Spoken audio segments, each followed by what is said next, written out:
नातिरावनचारी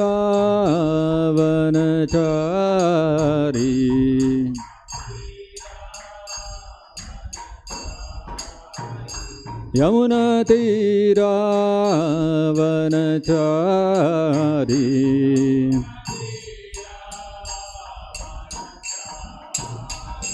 जय राधा माधवा कुंज विहारी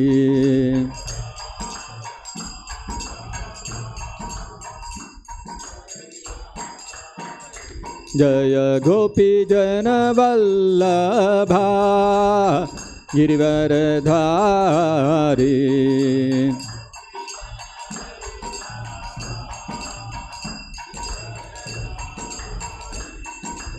यशोदनंदन व्रज जनरंजना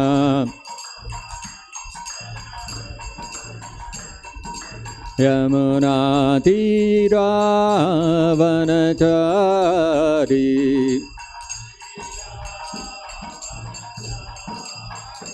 यमुनातीरावनचारी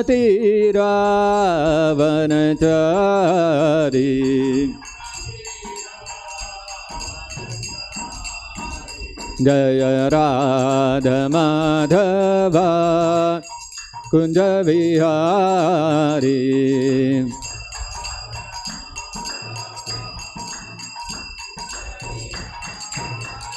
जय राधा माधवा कुंज विहारी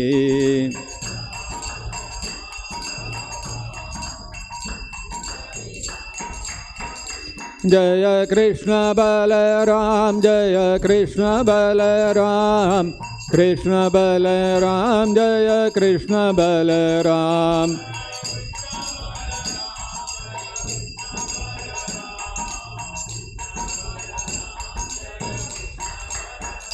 जय गौरानिताय जय गौरानिताय गौरानिताय जय गौरानिताय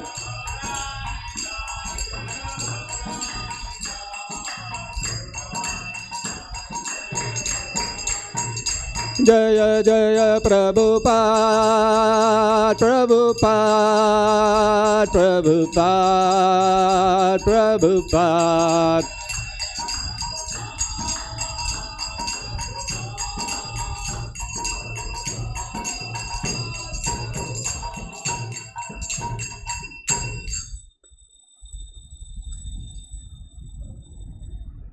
जय विष्णुपाद परमहंस परिव्राजकतेरेष्ठोत्तर शतश्री श्रीमद डिवाइन ग्रेस ऐसी भक्ति वेदांत स्वामी श्रील प्रभुपाद की जय। जय विष्णुपाद परमहंस परिव्राजकतेरेष्ठोत्तर शतश्री श्रीमद डिवाइन ग्रेस श्रील भक्ति सिद्धांत सरस्वती गोस्वामी महाराज की जय। अनंत कोटि वैष्णव वृंद की जय। प्रेम से कहो श्री कृष्ण चैतन्य प्रभु नित्यानंद श्री अद्वैत गदाधर शिवसदि गौर भक्त वृंद की जय। ग्रंथराज श्रीमद्भागवतम की जय। श्री श्री कृष्ण बलराम की जय। श्री श्री गौरनिताय की जय। हरे कृष्ण महामंत्र की जय। जगत गुरु शील प्रभुपाद की जय। निताय गौर प्रेमानंदे हरि हरि बोल। ओम नमो भगवते वासुदेवाय।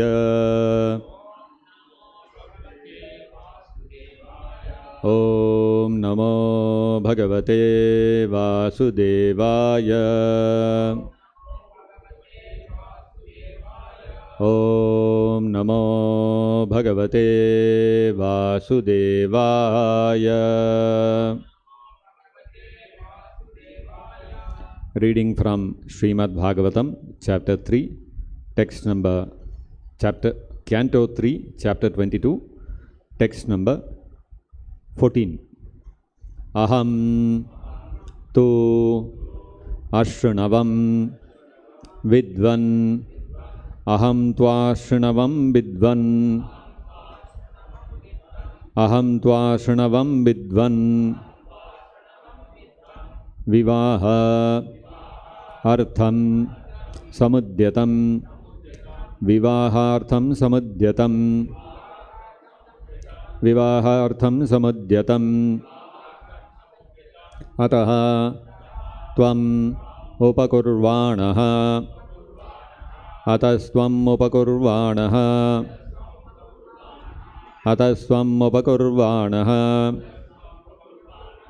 प्रत्तां प्रतिगृहाण मे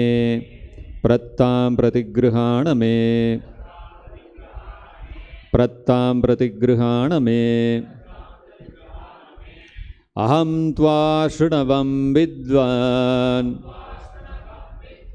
विवाहार्थं समुद्यतम् अतस्त्वम् उपकुर्वाणः प्रत्तां प्रतिगृहाण मे अहं त्वा शृणवं विद्वान् विवाहार्थं समुद्यतम् अतस्त्वम् उपकुर्वाणः प्रत्तां प्रतिगृहाण मे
Aham, I, Tva, you, Ashrunavam, heard, Vidvan, O wise man, Vivaha Artham, for the sake of marriage, Samudyatam, prepared, Ataha, hence, Tvam, you, Upakurvāņa-brahmacārī, not taken a vow of perpetual celibacy. Prattam, offered. Pratigrihana, please accept. May, of me. Translation and purport by His Divine Grace Srila Prabhupada. Translation. Swayambhuva Manu continued, O wise man, I heard that you were prepared to marry.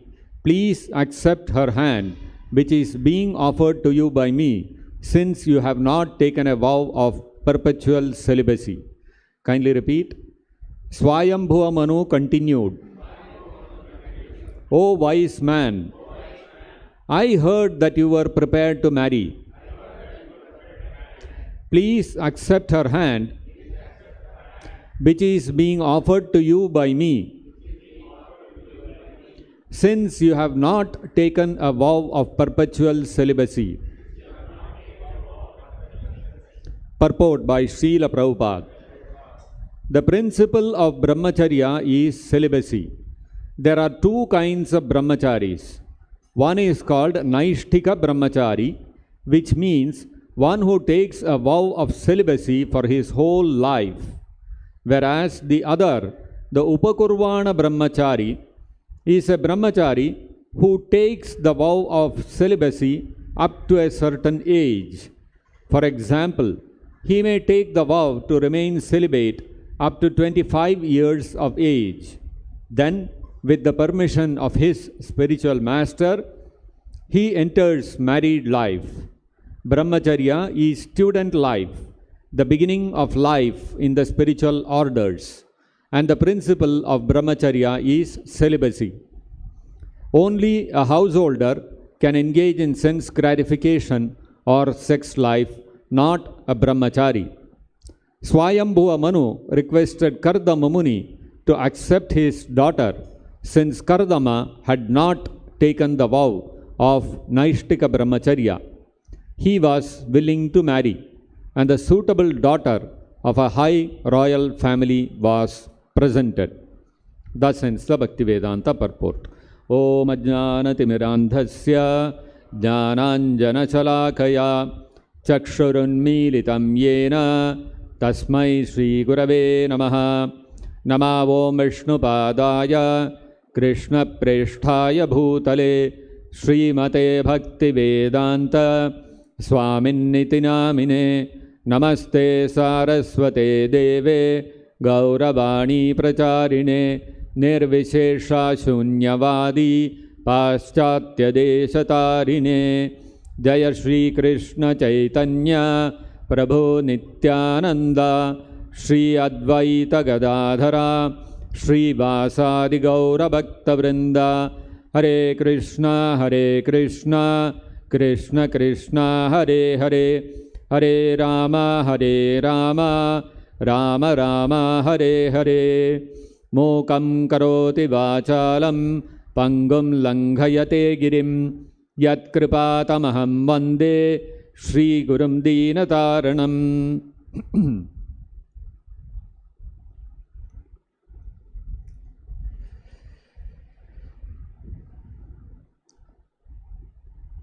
Kardama Muni is presenting various aspects of his proposal to Kardama Muni, that Kardama Muni marry his daughter. Kardama Muni had initially, first he spoke about his daughter, her lineage, her qualities, and her own desire, to convince Kardama Muni that from the side of the girls, from the girls' side, everything was fine.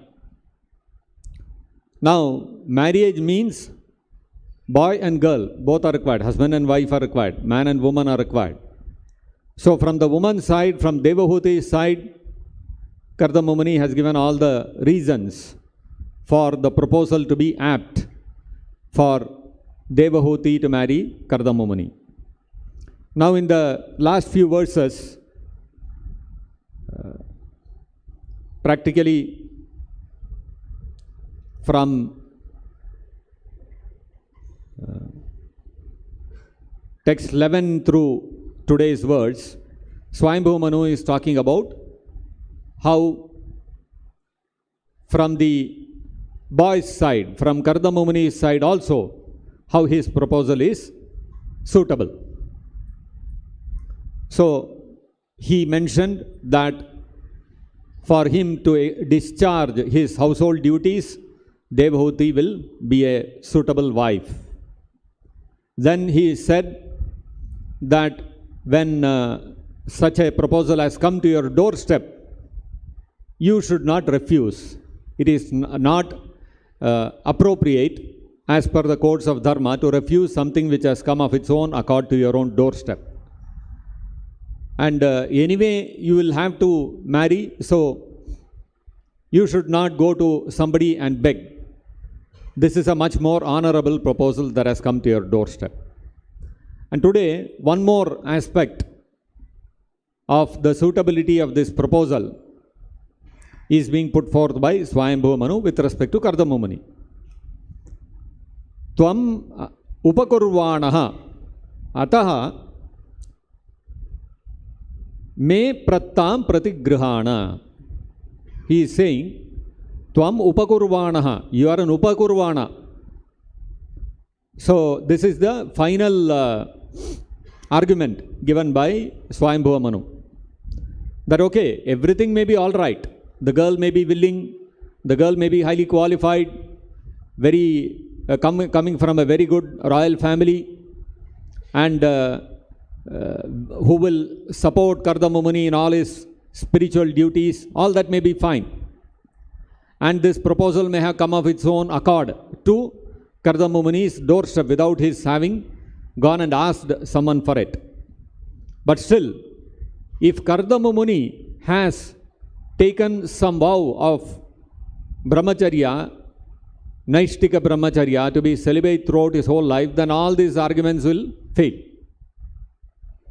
So, even from the perspective of his current ashrama situation of Kardama Muni being an upakurvāņa-brahmacārī, from that perspective also, this proposal brought by Swayambhuva Manu is suitable. It cannot be rejected. So, from all angles, Swayambhuva Manu has explained that this marriage between Devahuti and Kardama Muni will be very suitable. Now, in the varnashrama system, the 4 varnas have been created. Shudra, Vaishya, Kshatriya and Brahmana. These are the 4 varnas. 4 varnas are 4 social orders. Now in these 4 social orders, the basis of creation of these 4 social orders is the influence of the 3 modes of material nature. Sattva-guna, Rajoguna and Tamoguna. So, a person who is influenced by a particular mode in higher percentage than the rest of the 2 modes gets classified into one of these varnas according to that particular guna or quality which he is predominated by. So, the 3 modes of material nature, Sattva-guna, Rajoguna and Tamoguna, are graded in terms of being superior and inferior. Tamoguna is considered inferior. Rajoguna is better than, it is superior to Tamoguna, but inferior to Sattva-guna. And Sattva-guna is the most superior of the 3 gunas. Why? What is the reason for this? Because Sattva-guna is the mode of material nature which facilitates a living entity to understand his true position of being a spirit soul, servant of Krishna, and not the body. And thus, it creates the platform from where a living entity can escape from this world of repeated birth and death. And since the purpose of the creation is to give an opportunity for the living entities to be able to liberate themselves from their conditioned stage within this material world, therefore, Sattva-guna is considered the topmost guna which can help a person to cross over this ocean of birth and death. Rajoguna, in Rajoguna what happens?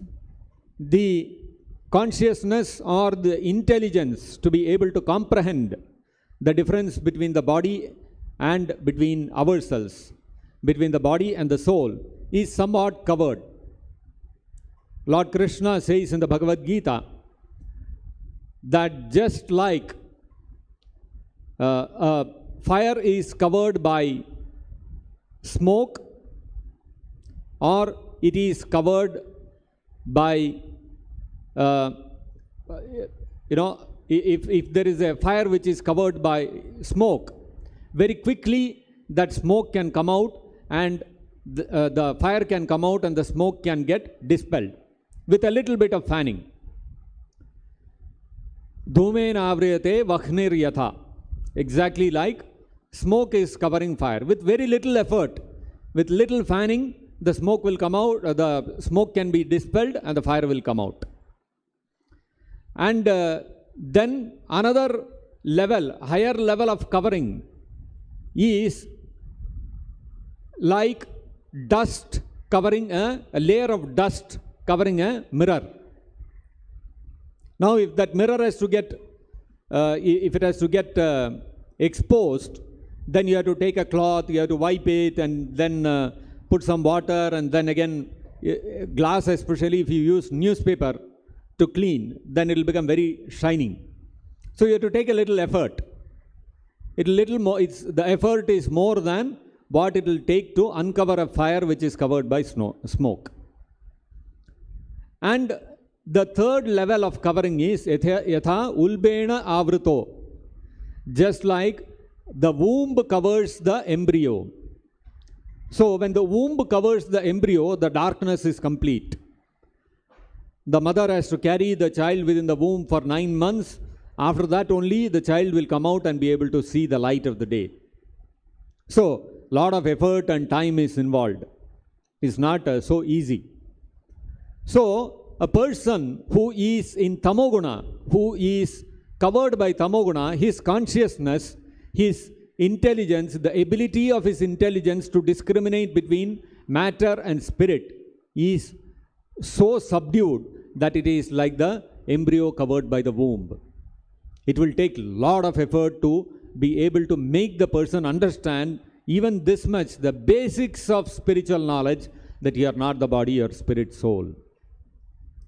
And when somebody is covered by the mode of passion, his intelligence is covered like the dust, a thick layer of dust covering the mirror. So, some amount of effort is required, some lot of instructions and various practices are required to bring that person out, to be able, for his intelligence to be able to understand that he is not the body, is spirit, soul. And when a person is in satoguna, very easily, with just a few instructions, the person can immediately understand, oh, I am not the body, I am spirit, soul. This is like smoke covering a fire. Very quickly you can uncover the intelligence. So therefore, sattva-guna is considered superior and rajoguna is considered inferior, tamoguna is considered most inferior. And so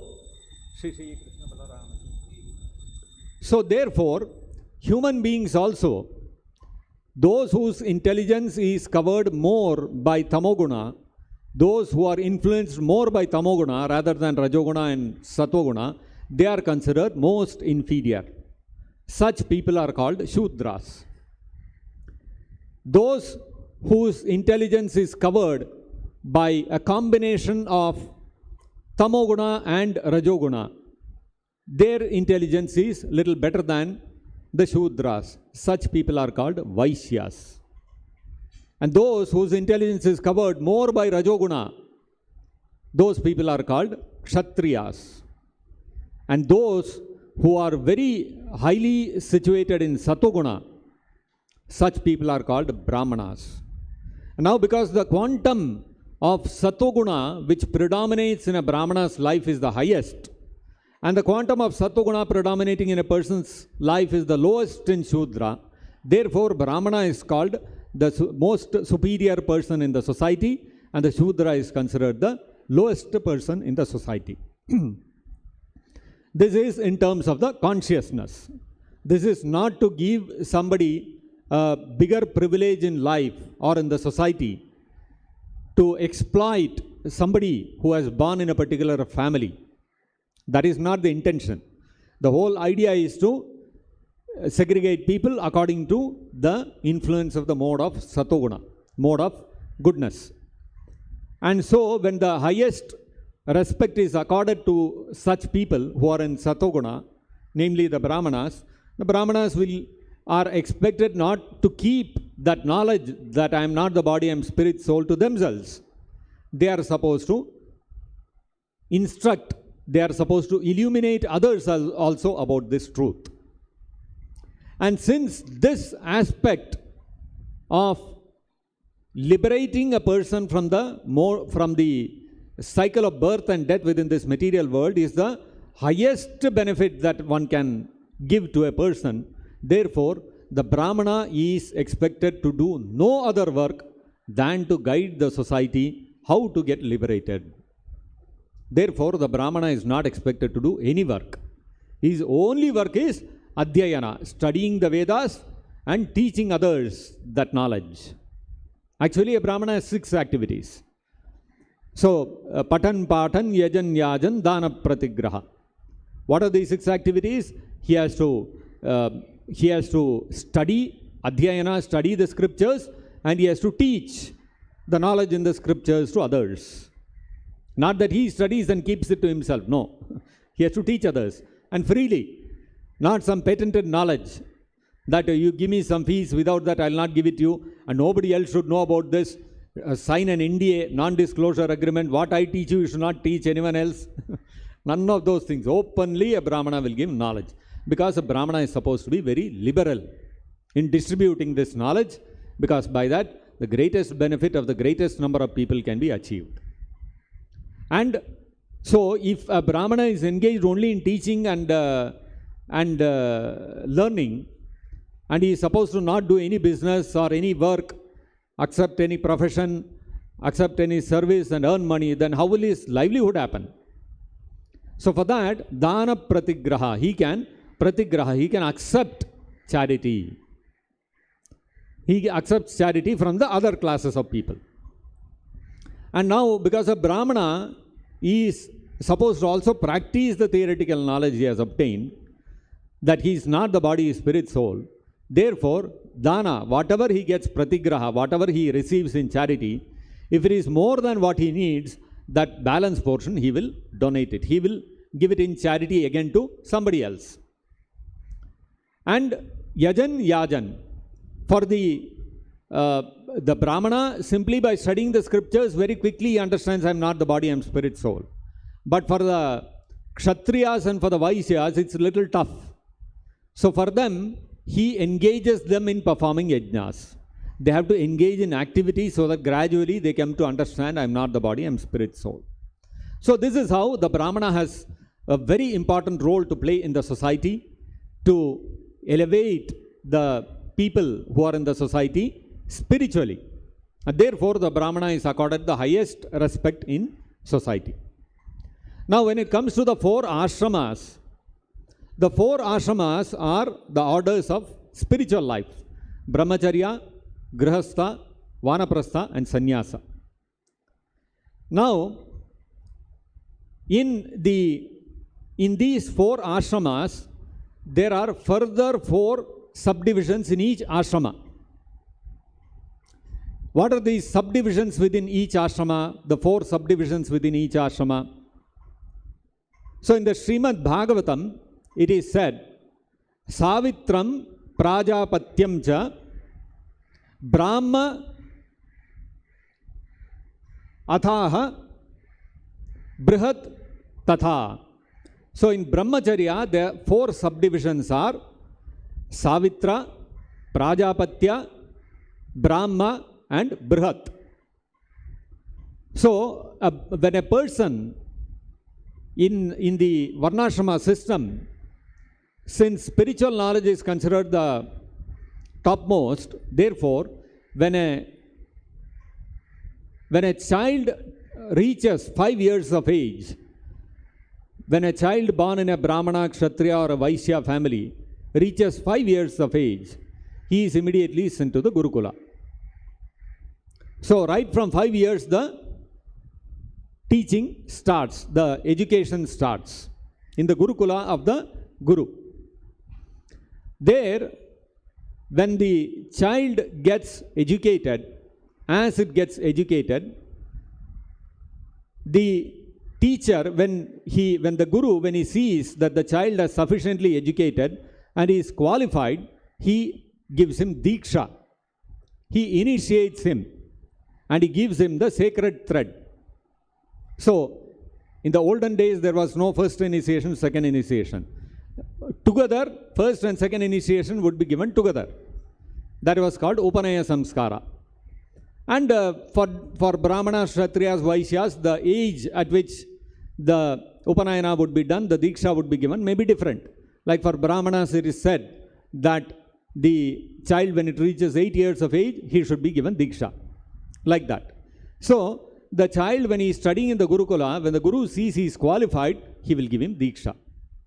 From the time the person receives Diksha from the spiritual master, he may take a vow of Brahmacharya for different periods of time, depending upon his propensities. A person, if he decides to follow Brahmacharya for 3 days from the date of taking initiation from the spiritual master, he is called a Savitra-brahmacārī. And if a person decides that he will keep the vow of brahmacharya for 1 year from the date of receiving initiation, he is called a Prajapatya-brahmacārī. And if the brahmachari decides that until I complete my education under my guru, I will not marry. That is what Prabhupada is referring to in the purport. That the disciple agrees to remain a brahmachari for 25 years of age, because one's education is supposed to get over by the time one reaches 25 years. So, brahmachari maintains his brahmacharya up to 25 years of age, or in other words, up till the time he completes his education in the Gurukula. Such a brahmachari is called a Brahma brahmachari. Now, there may be some people who are so advanced in spiritual knowledge that they decide that I will remain a brahmachari for life. I do not want to become a grihastha and undergo the tribulations of this material world. I want to continue practicing spiritual life under my guru, and so therefore I will not marry. I want to dedicate my life only to understanding spiritual knowledge. Such a brahmachari is called a Brihad brahmachari, or he is called a naisthika-brahmacārī. So the vow of naisthika-brahmacārya or Brihad means something which is great. It is a great vow. So it is a naisthika-brahmacārī is also considered, the vow of naisthika-brahmacharya is also considered Veeravrata, a heroic vow. So for a kshatriya, heroism means valor, courage. Even in the greatest calamity, he will not feel afraid. Being unafraid in all situations is called being brave or being Veera for a kshatriya. For a spiritualist, to take the vow of brahmacharya is also considered very heroic. So these are the 4 divisions in brahmacharya. Now you will see one common thing amongst all the varnas and ashramas, both the varnas, Brahmana, Kshatriya, Vaishya, Shudra, as well as the brahmachari, grihastha, vanaprastha and sannyasa also. You will see another aspect of this gradation when we say something is superior or somebody is inferior. The more superior a person is situated in this varna and ashrama system, that means he has to be more renounced. If you see Shudra, he will not follow any regulations. He is free to enjoy sense gratification. Vaishya has to exercise more self-control. He has to give in dana, he has to conduct so many yajnas. So there is some amount of restrictions. In the case of a kshatriya, he has to be even more renounced. Because if there is an attack on the kingdom, to protect the citizens, he should be ready to lay down his life. That means unless he is renounced to that extent, he cannot be able to perform the role of a kshatriya. And Brahmana means totally renounced. He cannot have any material activity wherein he is engaged in acquiring wealth and all these kind of things. And he has to maintain himself poor voluntarily. He cannot even live a life of luxury. So this is another reason why Brahmana is considered superior, most superior. So you will see, even in brahmacharya also, a brahmachari who is naisthika-brahmacārī is considered the topmost brahmachari. If a brahmachari is Brahma brahmachari, he is a little inferior to the naisthika-brahmacārī. And if somebody is following the Prajapatya brahmacharya of following the vow for 1 year, he is considered inferior to the Brahma brahmachari. And if somebody is a Savitra brahmachari, then he is considered the lowest. So even here you can see, the more renounced you are, the more respected you are. When it comes to grihastha, there are again 4 subdivisions in the grihastha. Varta, Sanchaya, Shalina, Shilonchana iti vai grihe. In grihastha ashrama, there are 4 subdivisions.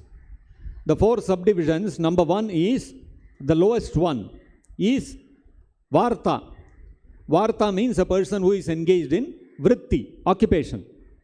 There are different kinds of occupations which in the Vedas are, they are recommended for the different people in the different varnas.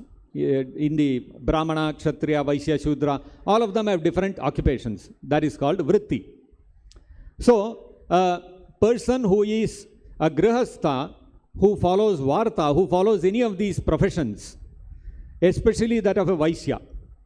That means he engages in cow protection, he engages in farming, he engages in trade and all these kind of things. He is called a varta grihastha. He is considered the lowest. This refers to people who actually do the work on the field. That means, a farmer is tilling the field and he is going to the market, and you will see even today, there are farmers who till their lands, and from the produce they take it to the mandi and they sell it there and they get something in return and they go back. There are people like that who do the actual groundwork. They are considered the lowest. Better than them is the next set of grihastha who follows the practice of sanchaya. Sanchaya means these are accumulators. Like when you go to the mandi, there will be people who will be retail sellers, there will be wholesalers. When these farmers come from the land, bring their produce, and they do nilami, they do auction in the mandi, there are wholesale traders. They will come and buy. Okay, one truck full of aloo, he will he will bid in the auction and he will buy that. Then what he will do, he has got a huge, some 4 or 5 truckloads of aloo. He will sell it to small retailers, and the retailers will go and they will sell directly in the market. So these people who accumulate, who hoard not in the negative sense, but who do the wholesale trading, they are called sanchaya. They are called accumulators. Just like even amongst farmers, you will have some people who are zamindars, means they own a lot of land.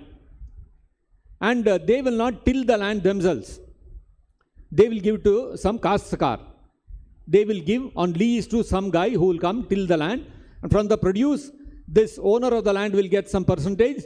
And the man who actually till, he will take some percentage and he will go. So this guy, the accumulator, he will not go to the field and do the tilling himself. He will do a little more, sophisticated way. He will do he is still doing business, but he will do it in a little more sophisticated by the wholesaler. So the wholesaler is considered little better than the retailer. That is called Varta Sanchaya. Then the third category is called Shalina. Shalina means a grihastha who does not depend upon anyone else for his subsistence. That means, suppose a Brahmana grihastha is there. What he will do is, somebody would have donated him one cow and some land. He will till that land and grow whatever he needs. He will not go to the market and do some business and get what he needs. From whatever land he has, he will grow whatever he needs. From the cow, he will get whatever milk he needs and he will subsist. He will not engage in trade and all that. Whatever he needs, he will take from this one. He does not depend on anyone else. He is totally independent. He is not engaged in any business also. Such a grihastha is called a Shalina grihastha. He is considered even higher. He may not be rich like the Sanchaya grihastha, but he is considered superior because he is not dependent upon anyone else. He is independently carrying on his livelihood. So you can see, he has to, little more renunciation is involved. Then the last category of grihastha is called Shilonchana. Shilonchana. Shila means a grihastha who goes to the paddy field. And in the paddy field, the farmer who has tilled the land, he has harvested the paddy. After harvesting the paddy, what happens? Some of the grains will be left on the ground. They will all be, while collecting all of them, and then they will be threshing them, removing the husk and all that. Some wastage will be there, which will fall on the ground. So this grihastha will go to the paddy fields. Whatever wastage is there, he will pick up and he will take it home and he will cook and he will eat. This is called a practice. This practice is called Shila. And even in that another kind of living on rejected grains is unchana. So a person who practices unchana, he will go to a grain merchant's shop. In the grain merchant shop, all the grains will be in gunny bags. And the gunny bags, when they transport, some few grains will fall out. And nobody will bother. If you go to wholesale market, if you have to go to a grain shop, so many grains will be lying on the ground. So this man will go shop to shop, where whatever little grains are lying on the ground, he'll pick that and he will live on that. So this is called unchana. So shilonchana. Shilonchana means living on rejected grains. He will not till his own land. He will not take all the trouble. He will not do any trade. He will not accept charity also. He will see what is rejected grain, whatever is available, he will subsist on that. So you can see how much a person has to be renounced to practice Silonchana. And so, according to the Shastras, a person who, in the Grihastha who practices Silonchana is the highest, because he has to be the most renounced. So this common thread you will see everywhere, in the 4 varnas and the ashramas. Then we come to Vanaprastha. There are 4 kinds of Vanaprasthas. Vaikhanasa, Valakilyaudambaraha, Phenapa, Cha Vanye. So the 4 kinds of Vanaprasthas are, the first one is Vaikhanasa. Vaikhanasa means a person who is in the retired order of life, who whatever grains he has in his possession, he will be getting it in charity. And he will accumulate it. And that accumulation also, how much he can accumulate, depends. One person may accumulate enough grains for 1 month. Another will accumulate for 6 months. And another may accumulate for 1 year. So, one of these time periods, they will accumulate only that much grain. If they have more grain, they will give it away. So, and these grains, the Vanaprastha, what he will do, because in Vanaprastha you are supposed to live a life of austerity. So he has got accumulation of grains. He will not cook fancy food stuff. Today fried rice, tomorrow biryani, day after tomorrow palav. No, he will half boil the grains and eat.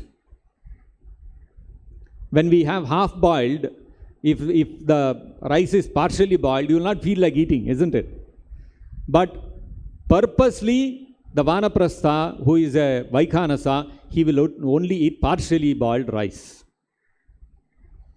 Then Vaikhanasa, then next is Valakilya. Valakilya means he will not, like in the Vaikhanasa, what happens is he will accumulate grains for a certain period, maybe 6 months, maybe 1 year or 1 month. Valakilya, what he will do, he will not accumulate grains for any period of time. Whatever, suppose somebody gave him 5 kg of rice, he will keep it with him. After 2 days, somebody came and gave him 3 kg of rice. And what he will do, this old balanced stock of this 5 kg of rice, he will give it away and take this 3 kg of stock. That means, whenever he gets a new stock, the old stock he will give away. He will not accumulate. This is called Valakilya. So he has to be more renounced, because he does not know tomorrow, he has not accumulated enough for 6 months or something. Tomorrow whether he will get his grains or not, he does not know. He has to be renounced. But some stock is there. This one is there. Then the third, this one is an Udumbara. And Udumbara Vanaprastha, what he does, when he gets up in the morning, he will walk in some direction. Whatever direction he feels like, randomly he will walk in any direction. And in that direction when he goes, whatever alms he receives, that is his food for the day. So, he does not accumulate grains, he does not have anything kept for the next day. Whichever direction he goes, today I feel like going in north, he will walk. Any house he comes, in the northern direction he gets, he asks for some alms, they will give, he will subsist on that. So, more renounced, because he is not having any stock of grains. And then, the last type of Vanaprastha is Phenapa. Phenapa means a Vanaprastha who lives on fruits which have fallen from the trees. He will not eat any grains. He will not eat any nice dal, sabji and all that. Whatever fruit has fallen, he will not even climb the tree and pluck this one fruit. Oh, nice mango tree, ripe mango is there, let me pluck and eat. No. Whatever fruit has fallen on the ground, only that he will pick up and eat. So this is the most renounced vanaprastha. So Phenapa is considered the topmost vanaprastha. And then sannyasa. In sannyasa also there are again 4 subdivisions. Nyase kutichakaha purvam bahvodo hamsa nishkriyav. These are the 4 subdivisions in sannyasa. What are they? They are kutichaka, bahvoda or bahvodaka, hamsa and nishkriya. So kutichaka, what happens is, once a person takes sannyas, he goes out of his house and stays outside the village. And every day from his home, food will come for him. This is called kutichaka. Kuti means he has made a kutiya for himself. He has made a kutir for himself, a small hermitage outside the village, and from the house daily food comes. That is called kutijaka. Now, after some time, when his renunciation increases, he will stop taking food from the house. He will say, I don't want food from you. He will become a bahvoda or bahvodaka, means he will take food from many places. So under a bahvodaka, there are again 2 categories. One is a madhukari and another is parivrajaka. Madhukari means what? After kutijaka stage, he stops food from his house. He will go to different houses in the village, and every house he will take little. He will not take his entire daily requirement of food from one house. One house he will go, he will say, give me a little rice. Another house, little dal. Another house, little sabji. So different houses he will collect little. Like a bee collects honey from many flowers. A bee will not collect all the honey it needs from one flower. It will go to many flowers and pick little. Like that, the sannyasi will go house to house and take little. This is called madhukari. And after practicing this some time, when he becomes even more renounced, what he will do? He will say, why should I go to this village alone? I'll go village to village. I will travel. He becomes a parivrajaka. He goes from village to village, town to town, city to city. He will not stay in one place for a long period of time. And everywhere he goes, he will go and seek alms from many people, and he will take. So he becomes a bahudaka. Many places he takes alms, not from one place. Now, after sufficiently traveling for a long time and spending time like this and becoming more and more renounced, what happens is the sannyasi says, I've had enough of traveling. I want to sit in one place and execute only devotional service.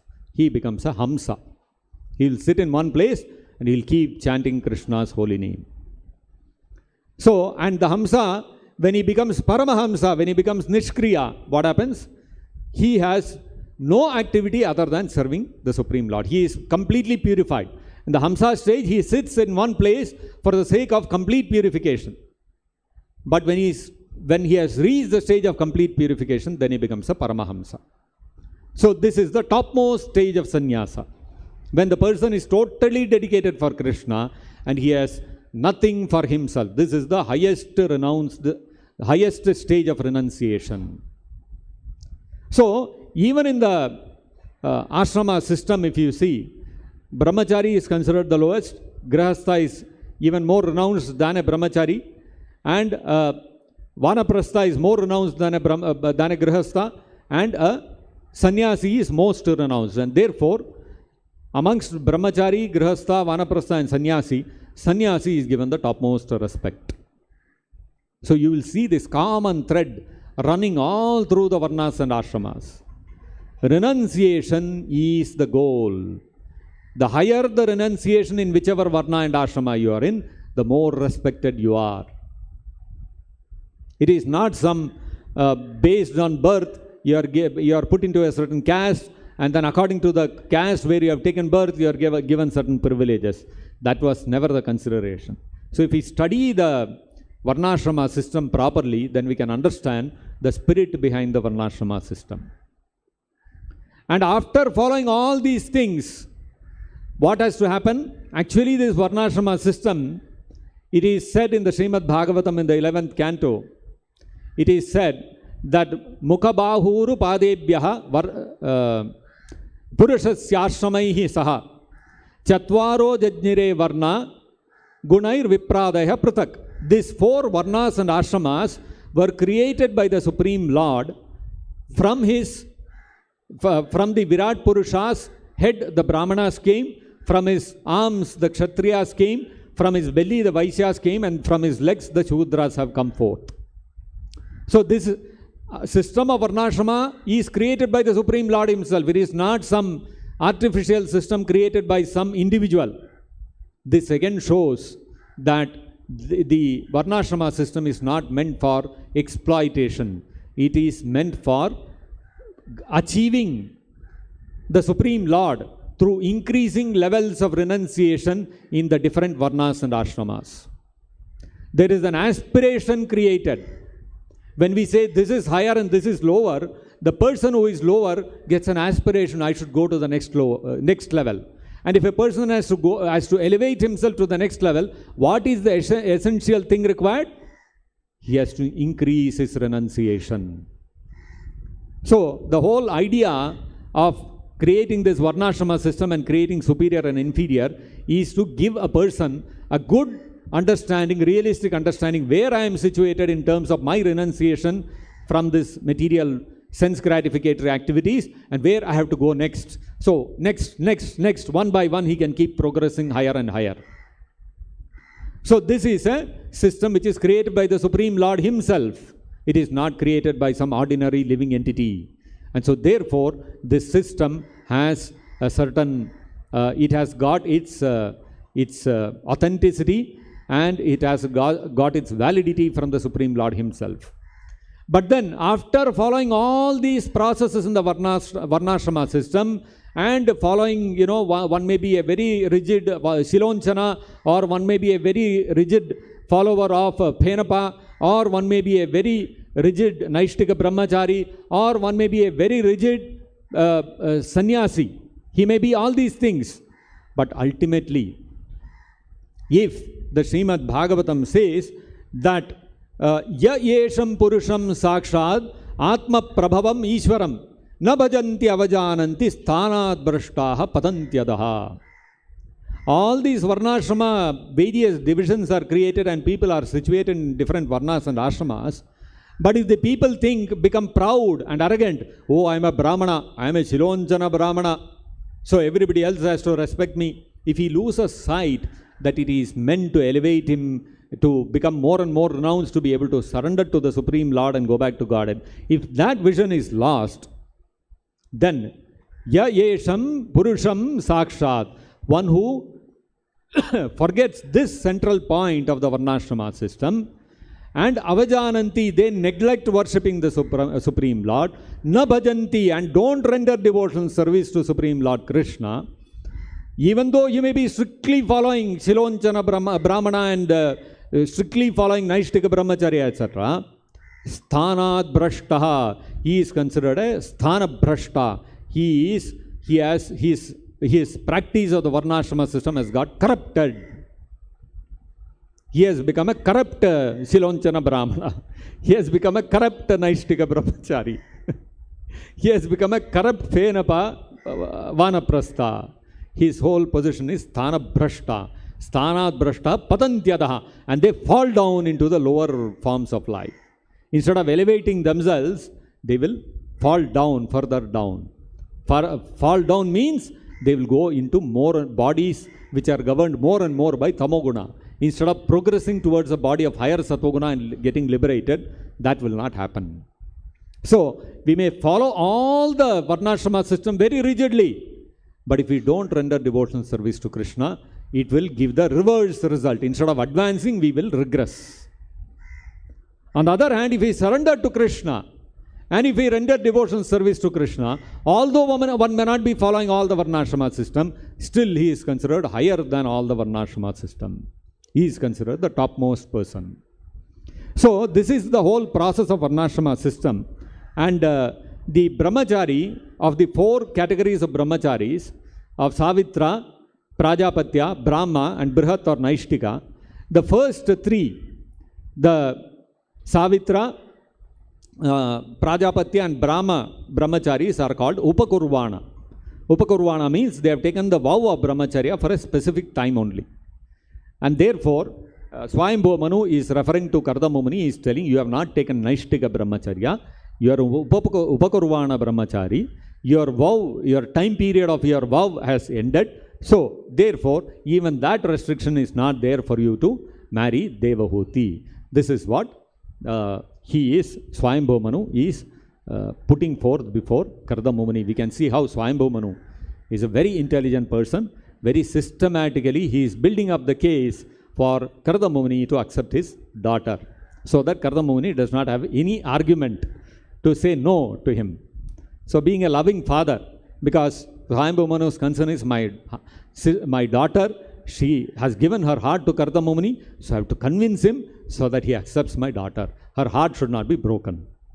This is Swayambhuva Manu's consideration. So, from all the perspective of dharma, from the perspective of varnashrama system, from the perspective of qualification of the girl, from all perspectives, he is covering all the grounds and putting the proposal before Kardama Muni.